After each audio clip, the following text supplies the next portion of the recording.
February 20th, 2025, and it is 12 o'clock p.m. and we are here to discuss the VEBA disbursement for the 2025 budget.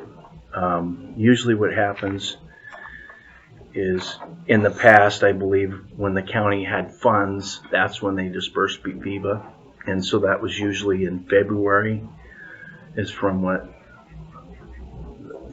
I've seen through previous disbursements. Being that the county is short on funds from like October until we get our taxes, the taxes start coming in, that they don't usually disperse them until probably February, is what I'm thinking. We have to be cash positive. So I think what would be a good idea is maybe we leave it up to the clerk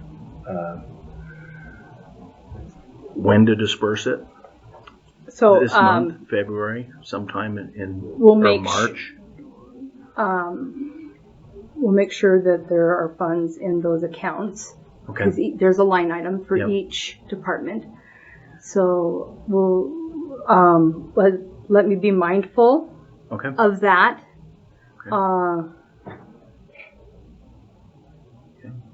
So what I can do is we can. What do you think? We could just entertain a motion to leave it up to the clerk to disperse it when funds are available? Probably with a deadline of no later than. No later than. So let's do March 15th?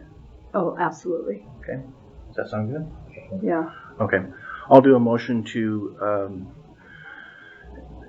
leave it up to the clerk to disperse the VEBA funds at her discretion to it as a deadline of before March 15th, 2025. I'll second it. All in favor? Aye. Okay. And Tammy Shields should have that list. Okay. March 15th. Yeah, that's a deadline. You can do it any time beforehand. Okay. Okay. And maybe we can talk about that next year, so that we're not having to. Maybe we can bring it up after the budget when the county, when the clerk, when there's enough funding, that we can leave it up to you instead of having to do this every year. Okay. Okay. Yeah, because it hasn't been that consistent in the past. No. The year before we were elected, it was a little inconsistent. Mm-hmm. Well, that, and you may want to set a new policy regarding VEBA. If you guys want to continue this whole VEBA thing, that if somebody should quit, say today, is no longer employed, they don't get to walk out with that VEBA. That maybe it could be more on a prorated type incident, so they only get what was owed, For time served. For time served. That might be something. How will we do that? Will we do it from from the let's say, would VEBA be from like October? It would be. So if somebody left today, will we do something like prorated from October to February, or go from the date that we? Well, it would be certain days of October, only the days that were in that pay period. Because your actually it'd be November. Your November check, we have to accrue some of that money, because that pay period falls in September and October. So it'd be your October, end of your October. Yeah. So we have to split that and accrue the parts that were for 2025 now for the 2026. No, it would be 2023 to 2024 to 2025 is how that would work. Because that pay period is in 2 fiscal years. Okay. So we have to accrue that.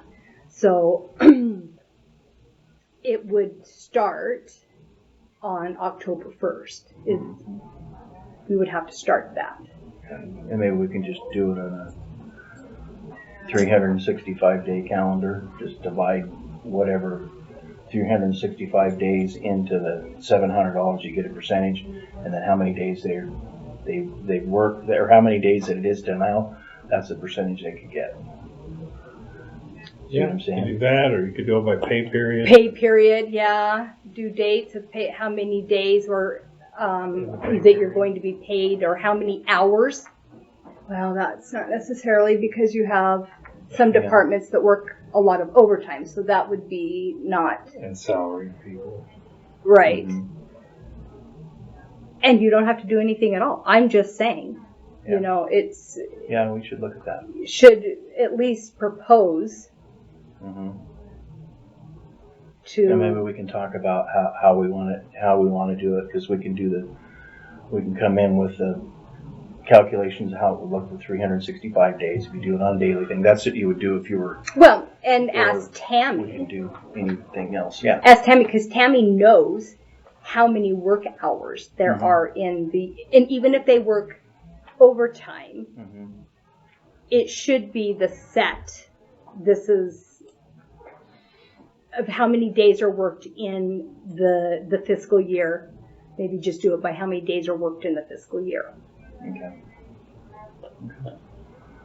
All right. And it's going to have to be blanket. You're going to just have to choose, because some departments work 4-10, some of them work 5-8, some of them are 3 on, 3 off. So be mindful of if that's how you choose. Yeah. Okay. Well, we'll look at that. Hours We'll have or days worked. we'll start talking about that for next budget season. Maybe we can. Yeah, we have to discuss that. We should discuss whether we can continue with VEBA. Yeah. And Yeah. We've got that Yeah. whole discussion to do during the budget. Okay. Okay. All right. Public comment? Yes. We brought VEBA up last year. I understand it's in the budget. VEBA is made to help employees pay their deductible and for paying their health insurance. So everybody that's watching, for a single person, the county charges the employee $15.75 for health insurance. I'm paying over $200 just for Medicare. For a joint, they pay $106.18.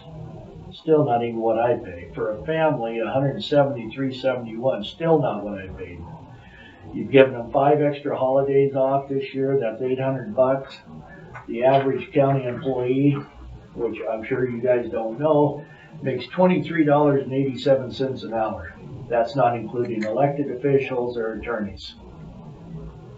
I don't think we need to be giving all this money away, because it's not. If it was this good of an incentive, how come people aren't knocking down the door at the jail to get on? There's other things going on besides this. I mean, I'll say it. I wake up in Idaho and I come to these meetings and I'm in liberal California sometimes. Thank you. All right. Any rebuttal or anything else?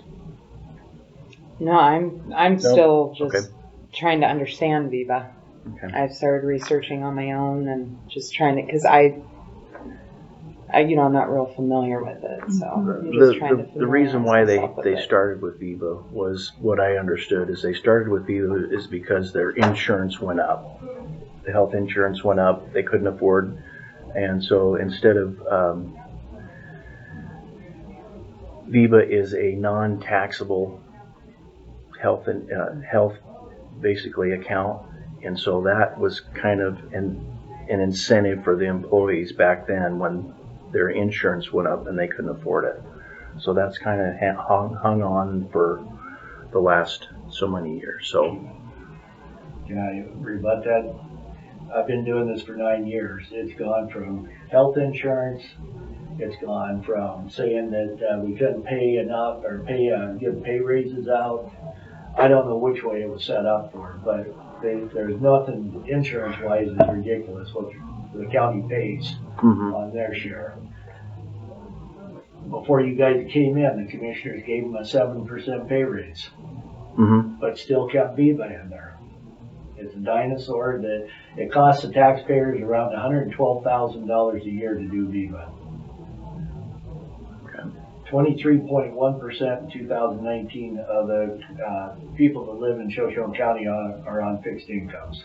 Mm-hmm. Would you repeat that, please? In 2019, the last census or data I have, 23.1% are on fixed incomes. Right, but the amount, how much? Roughly $112,000. Thank you. Okay. All right. Anything further? No. Yeah. We're adjourned. All right. Thank you. We got 2 minutes.